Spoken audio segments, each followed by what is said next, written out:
Right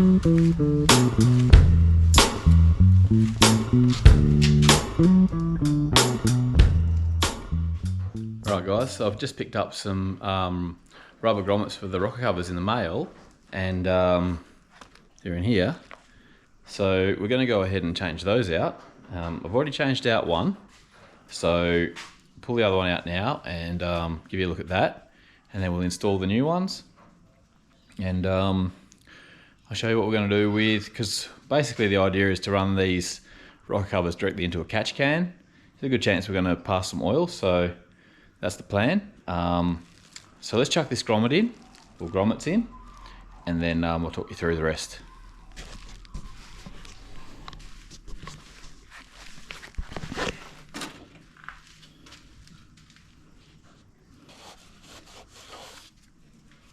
Alright, so I had to do a bit of prying and levering, but I managed to get it out of there. It's rock hard.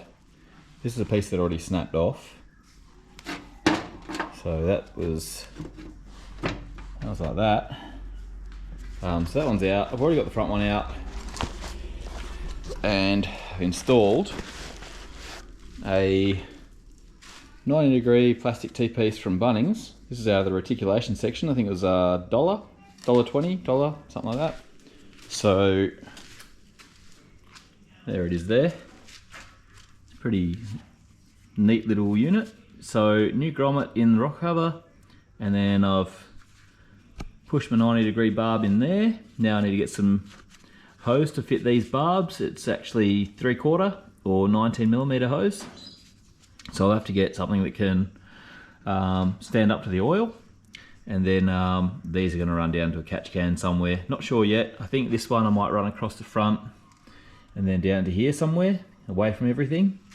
And then probably with the rear, I'll probably do the same thing. So you can see where that rubber grommet has to go now. I'll put the new one in a minute. And then this 90-degree piece is probably just going to sit down like that and go down the back. And then it will run down somewhere here to catch can, which I'm probably going to put there or here, just out of the way, somewhere up in here. So yeah, that's the plan. Let's get this grommet in.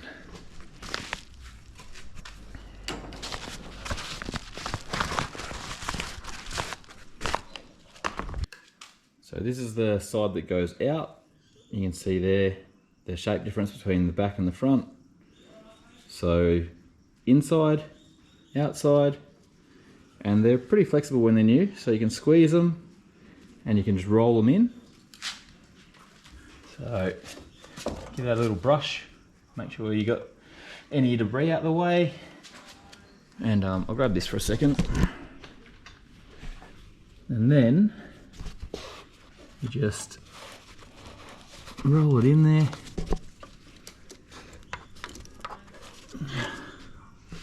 Just like that, it's in.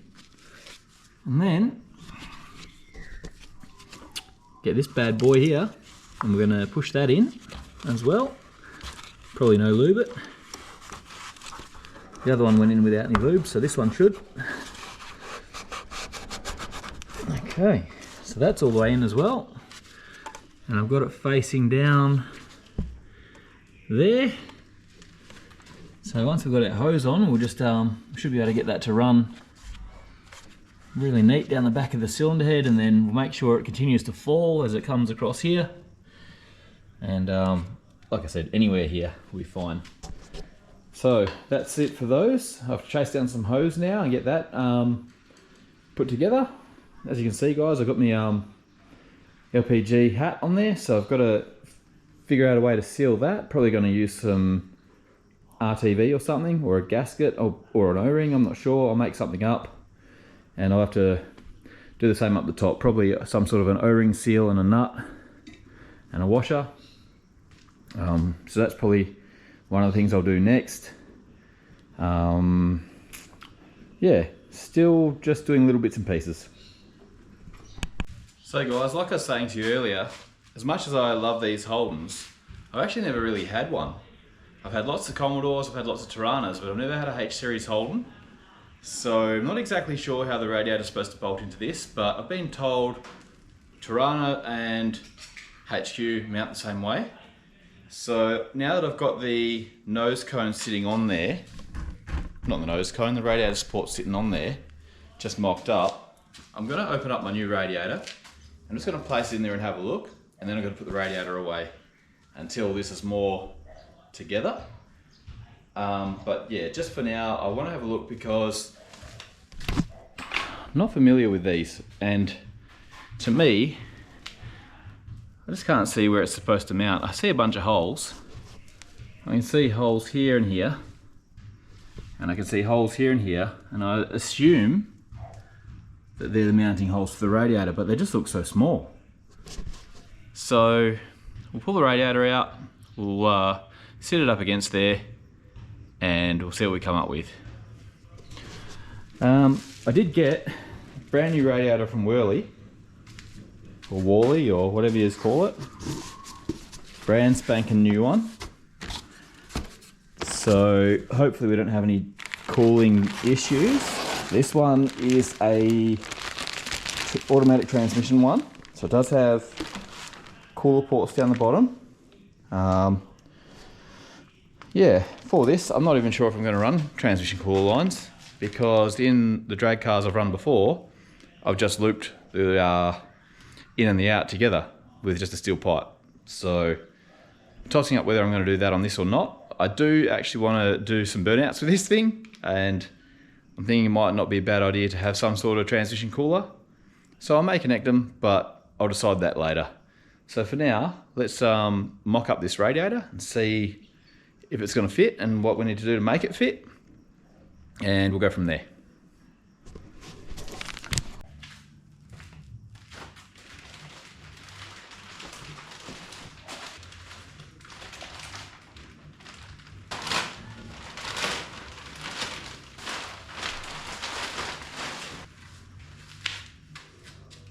So this is the radiator, guys, and it looks like a pretty decent unit. It looks like it's already got some sort of impact damage from being in the box. Don't know how that happens, but overall it does look pretty good. And it's just a cheap one. This is probably made in China, I'd say, because it was 140 bucks for a complete unit. And I think from memory it was a 3-core, or might have been a 4-core. So I think for what it is, this car isn't anything real special. I think it'll be just fine. So yeah, that's a 3-core radiator. Right, comes with a radiator cap and everything. So let's have a quick look here. Actually, I'll get the jack and put that there to support it. First of all, we don't want to ruin it straight out of the box. Where's the jack? There it is.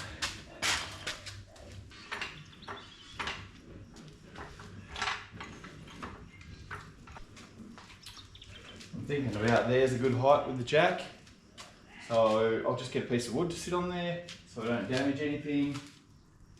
A rag will do. Chuck a rag on there just to stop it getting scratched and whatever. Rag, radiator. So this radiator is already drilled, so we should know pretty quickly if it's going to be right.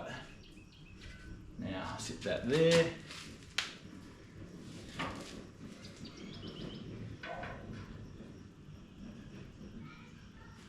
Definitely not lining up with anything that's existing, which is a bit of a bummer. So, I'll have to come up with something with that. Might have to re-drill the radiator, I'd say. I'm not even sure how high this radiator is supposed to sit. Because like I say, not a Holden H-Series guy, although I love this one. I've never played with one of these before, so it's all guesswork for me. And I might even have a look on Google and just see if I can see some pictures that show me heights for there before I get too carried away drilling and whatnot. I do have a set of rubber mounts on their way as well. Rubber mount bolts or whatever they are, so they'll help, but for now it doesn't look like this lines up with anything, so not a good start. think maybe even if I tried putting my radiator hoses on, that might help me line it up. But then again, they're always too long, so who knows? Maybe that one there, no, there.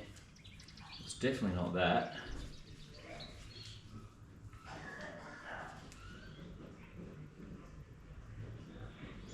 That's what I'll do. I'll put my top radiator hose on and bottom radiator hose on, and we'll see if we can get it close.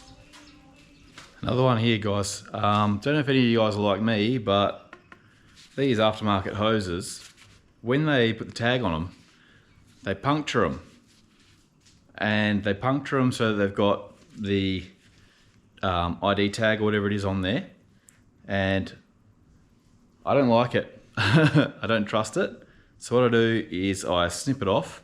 You can probably see in there, that's the plastic tags. So what I do, cut the tag off, pop these out of here. All right. And then you've got a pinhole.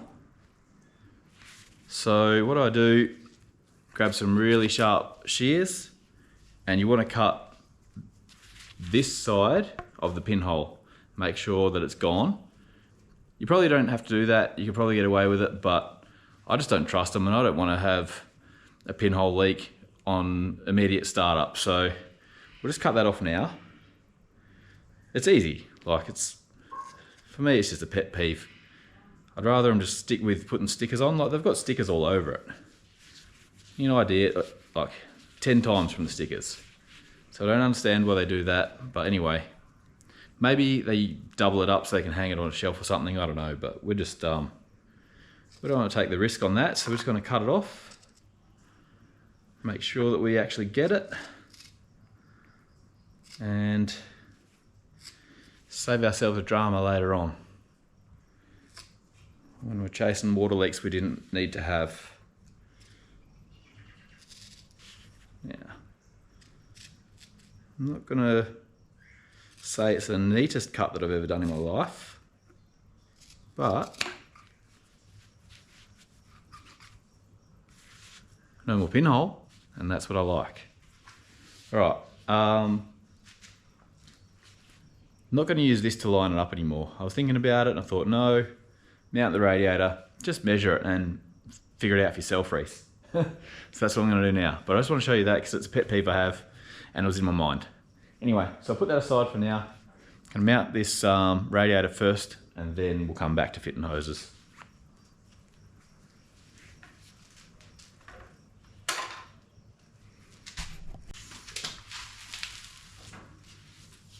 .592 millimeters between centers, and then 449 height. Yep, 592 width. All right, so let's cross-reference that onto the radiator.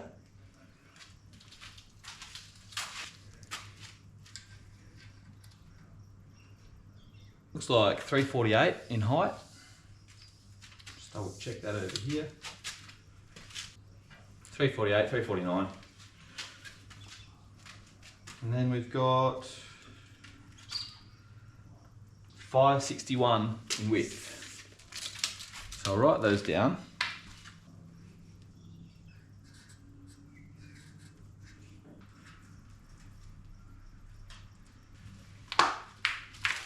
So our height here is correct, it's just our width. So what I'm going to have to do is measure our width and re-drill our holes ever so slightly wider. That'll get us lined up and we can mount it in there, no problem. Alright, I'll mark those and we'll drill them and we'll trial fit this back in the car. Okay, so we need to go 31 mil extra, 31 mil wider on our bolt holes. So we're going to go 15.5 mil to add on to each side. These are rectangular holes, so I'm not really sure how I'm going to achieve it just yet. But bear with me and I'll get them nutted out in just a second. Okay, so I've decided the most accurate way I can do this is by finding the center of the holes that are already there, mark that, and then measure from there out to our new location, and then mark and drill. So I'll do that now. I've already started, so I've made a mark here. Basically measured across the hole. The hole's 10 millimeters. The hole is 10 millimeters. So I've measured that halfway between, obviously, 10 is 5. So it's 5 millimeters to the center. And then I'm gonna mark it with my straight edge, because we want to be accurate as we can. Okay, then measure from our line. We want an extra 15. It's 10, 12, 14, 15, which is there. Then we're going to use our straight edge again.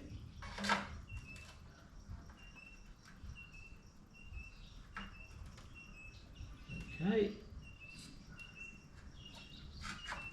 Make sure we got that where we want it. Now the last part is to mark center across that hole. Straight edge. Find your peaks on your hole there. Make sure you're at the peak. And then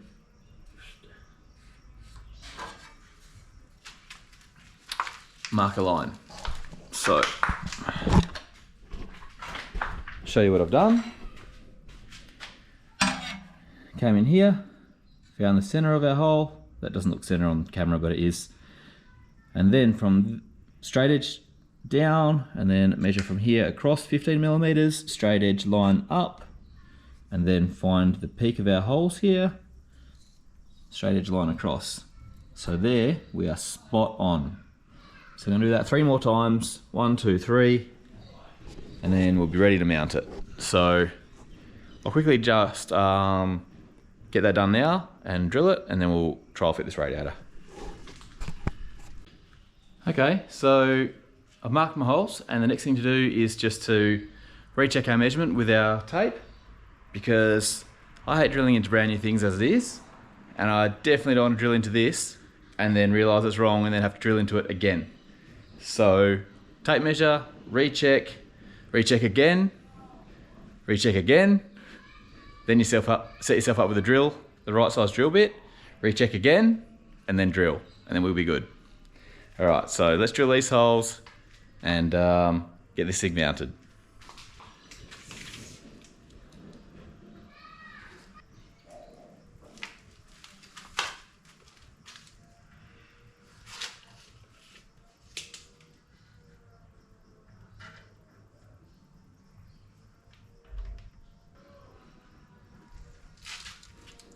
Alright, so we're at 596. That's why you use this. It's supposed to be 592, not 596. So somewhere along the line, got my measurements mixed up and have to go back and fix that. So let's do that. 566, guys, not 561. So I read the tape measure wrong the first time. 566, so let's write that down.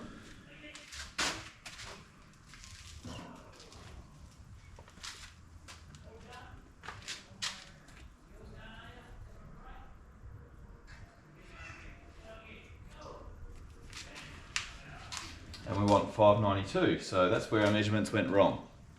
So we're going to go 592, take 566. 592, take 566, 26 millimeters. So we need to split the difference of 26 across them, which is 13. So 13 mil.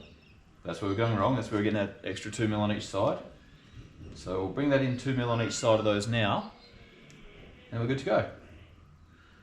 Pays to check the tape measure, guys. Measure, measure, measure. Measure 3 or 4 or 5 times, then cut. Measure, measure, confirm. Measure, confirm, drill. Because this is all brand new, and if this isn't yours, it's your mate's car or customer or whatever, they don't appreciate you drilling holes and stuff in the wrong spot. And look at that. In the blink of an eye, I could have done it myself. So measure, mark it, measure it again, check your measuring. Can't emphasize enough how important it is to measure stuff, guys. So anyway, let's go ahead now and change our measurements. We want to take 2 mil off of each of these, and then we should be spot on. Okay, got those measurements redone. I'll recheck it now with a tape measure, just to confirm. Then we're going to drill some holes. Spot on.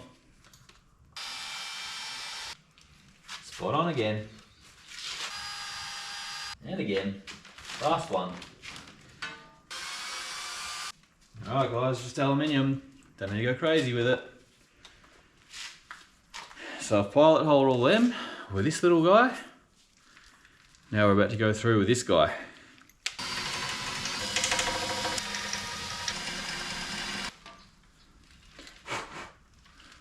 Alright, that's all 4 of those holes drilled. Let's put it in.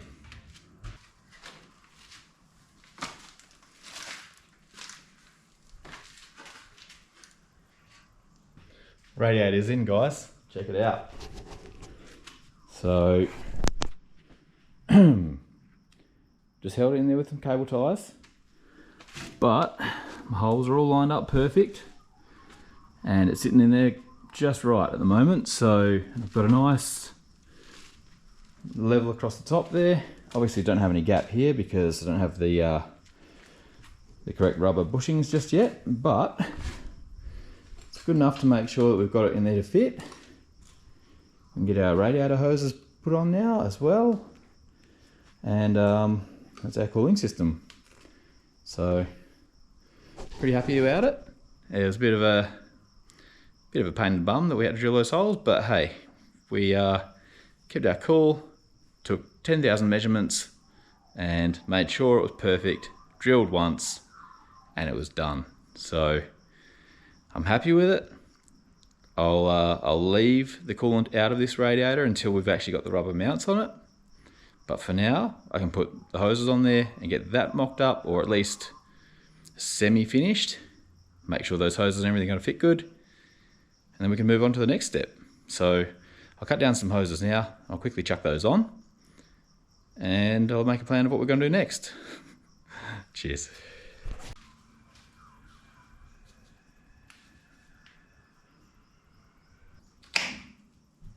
I found that.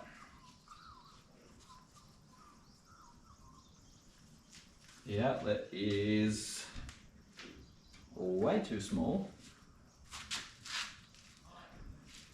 So a 1/4 inch too small. Oh no! What are we going to do about that? There's always something. Oh God. Chinese stuff. Anywho, next. Cheap stuff isn't good, and good stuff isn't cheap, guys. And we're in the cheap stuff isn't good category. So we just have to work with what we've got, make it work, don't get disheartened. Even though some of this stuff is really bad, it's got to make it work. Make it work, make it work. Okay, so our bottom radiator hose fits fine. Looks like just the top outlet's the wrong size. So I'm gonna try and figure out a plan for that. Don't exactly know what I'm gonna do just yet, but I'll have to come up with something because it can't stay the way it is. So bottom radiator hose is gonna work fine. It's been cut down. Top radiator hose will work fine. Just have to make it work somehow. And this is what we've got. So the radiator's in, need to mount it with some bolts. Got our top hose on here and bottom hose down here, which is it's wicked. It fits snug, it's perfect, doesn't touch anything, so I'm happy with that. So I've decided I'm just going to try a hose clamp and just see if I can bring it down, see if it'll seal. Might get lucky, might not, but what have I got to lose?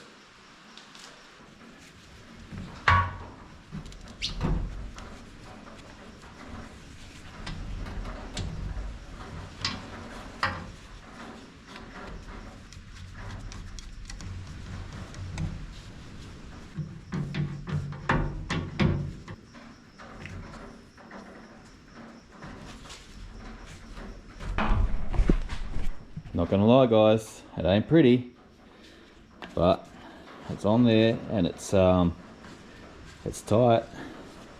and it's not moving, so that's what it's getting. Obviously I'm gonna put that, I'll put some other radiator I'll change out this hose clamp, put a smaller one on there, make it look nice, but yeah. Alright, so now I'm happy that this is all gonna work. The next thing I've got to come up with is an idea for cooling, so maybe get a fan or something. Not sure when I'm going to look into that. I think for now I'm going to call it a night, because I've got through a few little things that have been bugging me and I haven't been sure what I'm going to do about them, but I think I've got enough progress for the day, so I'll head inside and we'll tackle something else tomorrow or the next day or whenever we get out here again. But for now, I'm happy with that. Got the radiator up, mocked into place, and it seems like it's going to work, so I'm happy. So I'll see you tomorrow.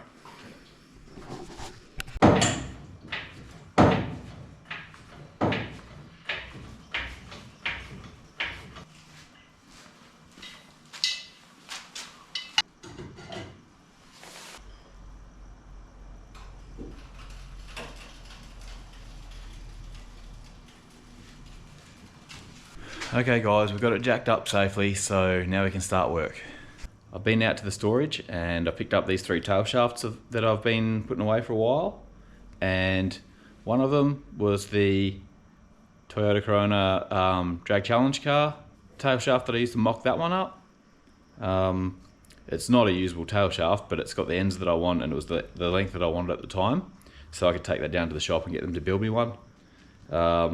Secondly, I've got I think it's a HZ 6-cylinder tail shaft, which most of that will work if I need it to. And then I also have a V8, I think it's out of a Turbo 400 tail shaft out of a HQ. Not sure what type of HQ it was just one that I bought cheap off of Marketplace. So I'm going to try and get under there now and see which one of these is close in length, and cross my fingers and hope that one of them is, because I don't really want to have to build a tail shaft. So we'll get under there now and we'll check this out, we'll take some measurements, and then we'll come out here and cross-reference some things and just see if we're in the ballpark. If we are, I might slide one of these in there and have a look. But yeah, this is what I've come up with. So I've got the 3 shafts here. So the shortest one, like I said, I use that to mock up the turbo Toyota Corona. So that's a Falcon rear end, and from memory I think it's a Commodore front or something like that, but I know that it's a turbo front end, so it can fit into a Turbo 700. And a Trimatic. They've got this like the same snout on them, or whatever you call it, yoke. And then this one in the middle, the longest one, that's the 6-cylinder one. That was out of a, I'm sure that was out of a HZ wagon, 6-cylinder one. And then this one, the shortest one, or the black one there, that's the V8 one. It is thicker in diameter, tapers down the end, but it does have the big uni. And the guy told me it was out of a turbo box. Pretty sure he said Turbo 400, can't remember, but yeah. So that one hopefully is the right length. We'll get under there now and check. Alright guys, we're under the ute now, and I've actually found a bit of a random wire, and I was just thinking I'll pull it out, we'll chase it and pull it out of there, and then got a little surprise. So this is the wire here, bit of dual core, and I was running down the chassis along with the fuel lines, and then through there, and then across the back here, you can see it hanging down, and then comes across here, and then up to some sort of electric fuel pump, which is interesting. So I don't know what the deal is with that. Maybe the mechanical fuel pump had stopped working or something at some point, but we're going to rip it out of there anyway. For now, I'm just going to cut the wires off so they're not dangling in my face when I'm trying to measure up this tail shaft. Snip. Alright guys, not good news. the tail shaft selection isn't broad enough. We don't have anything that's going to work. So the Holden tail shaft was the closest, the V8 one, but it's too short, and not really sure what to do about that. So I've either got to source another tail shaft, or I need to modify what I have here, or I need to order a new one.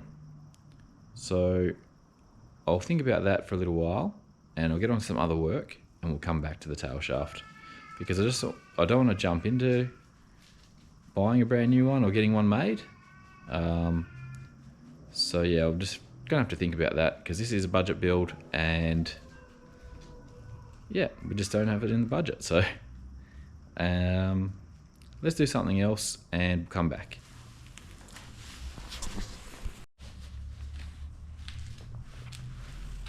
So these two tail shafts, this is the Holden V8 one, and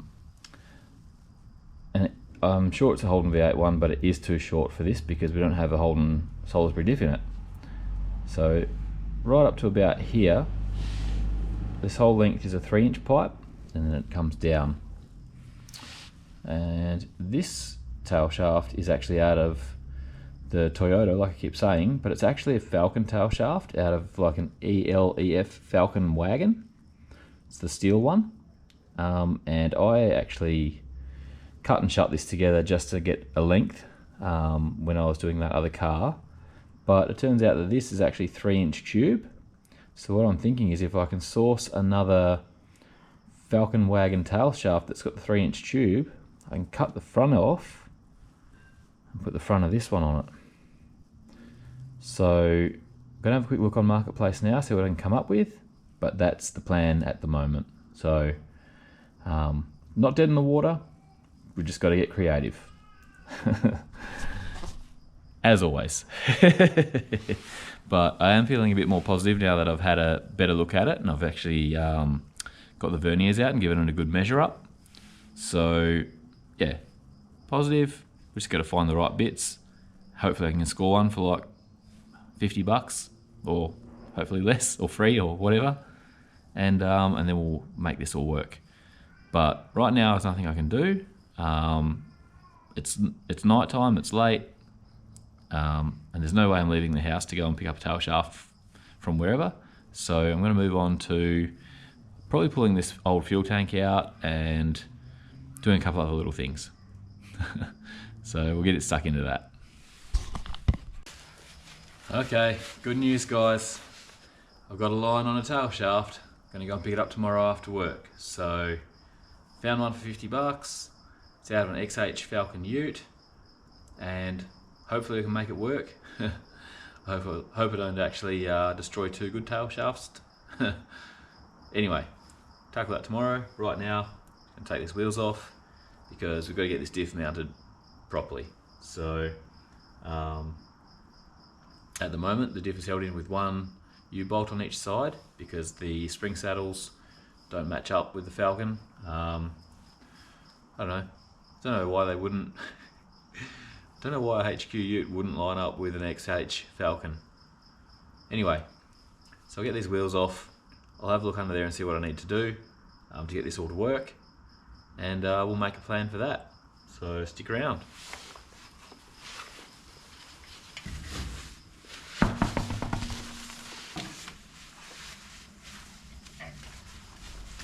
Well, my thoughts of tubbing this car have just been dashed.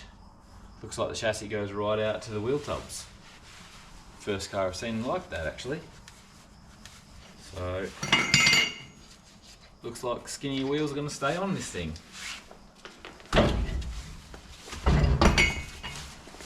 Let me get the light. So what you can see with there is where the tyres have been rubbing at some stage. And usually this steps back quite a way in most cars, and you can get another inch or two wheel tub, but not on this. I guess unless you want to go cutting your chassis, you're not getting any wider tyres under there, so we're going to have to make sure whatever we run here is going to fit. But I don't think we're going to get anything too seriously big under there, because those tyres are just pulled off at 215s. I don't think they were the ones rubbing on there, but they weren't far away. So let's tackle this diff now. See if we can get it mounted. Guys, I have never seen anything like this before. I was having a look under there and I was thinking to myself, how am I going to make this right? And I got a pretty big shock, because I've been pushing this thing around for about, I don't know, 3 months now, thinking that it's at least semi-safe in there, not really knowing the plan or the story or anything like that. First time I've had the wheels off and had it jacked up, so I'm having a look under there, and I'll let you guys I'll let you guys have a look without me actually telling you, and then we'll discuss it afterwards. So first of all, I thought to myself,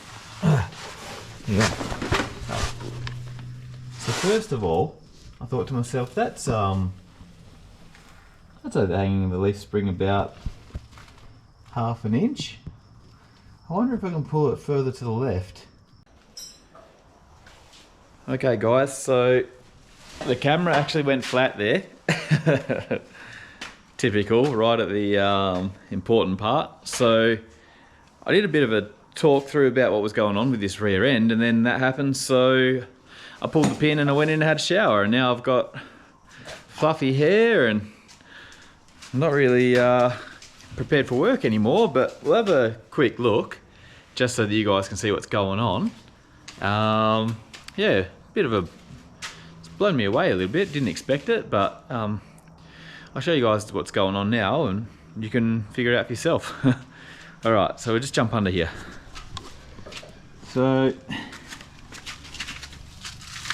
alright, where can I get it? Move these.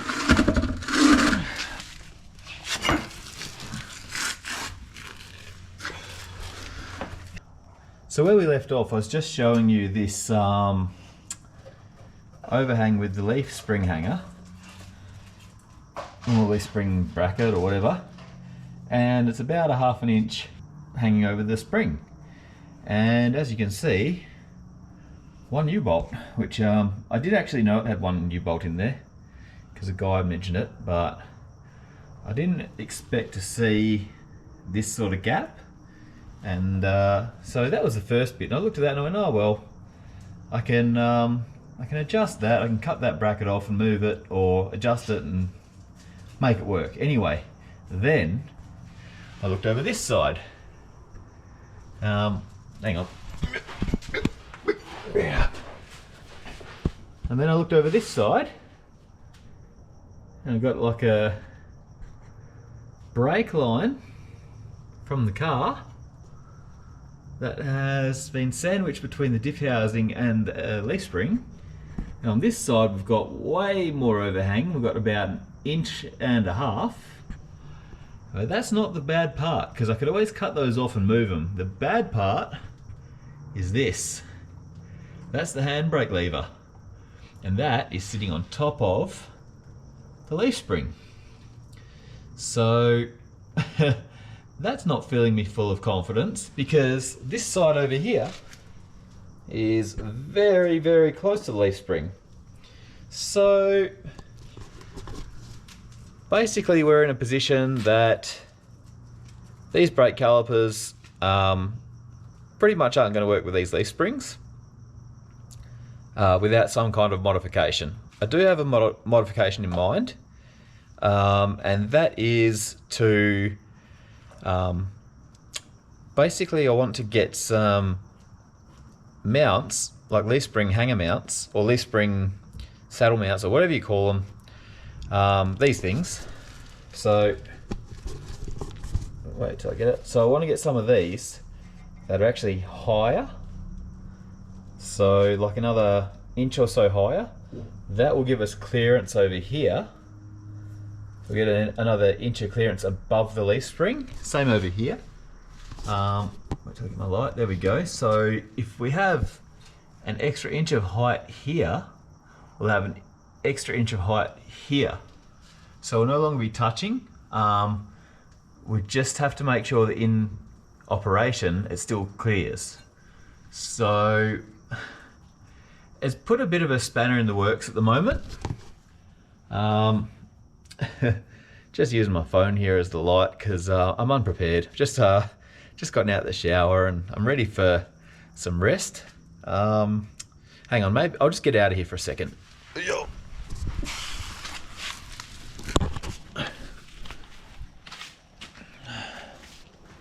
All right, so at this point, we've got some major adjustments to make, which isn't a 2-second thing, and I'm gonna leave that for the next video.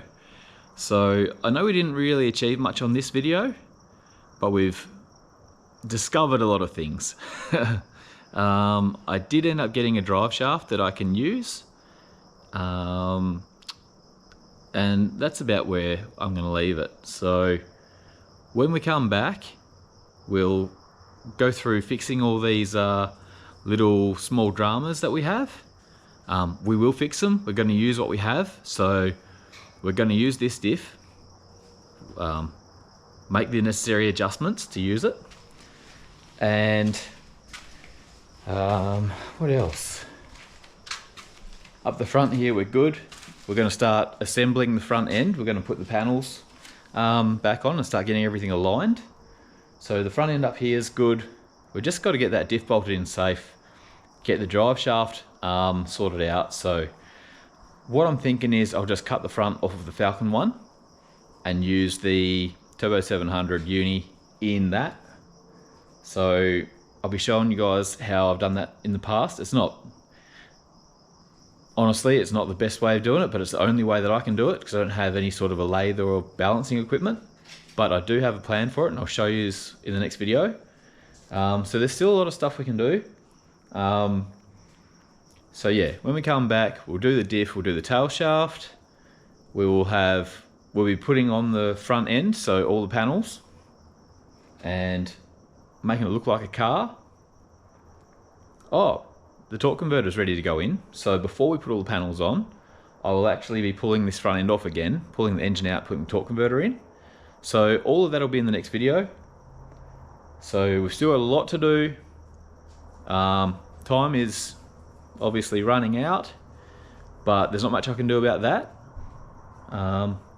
Do as much as I can with the time that I have, and yeah, we'll get done what we get done.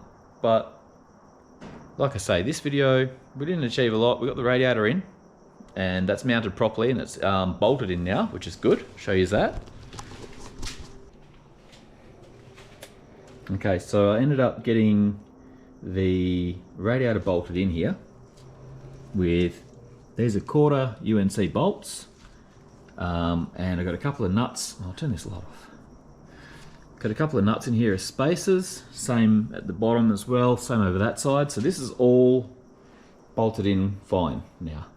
Just got to get my rubber mounts so that I can actually do it properly, but we'll do that after we get the torque converter in. So alright, the plan is take that off, take the engine out, torque converter in, engine back in, radiator support on, put all the guards back on, and then we'll do diff and tail shaft.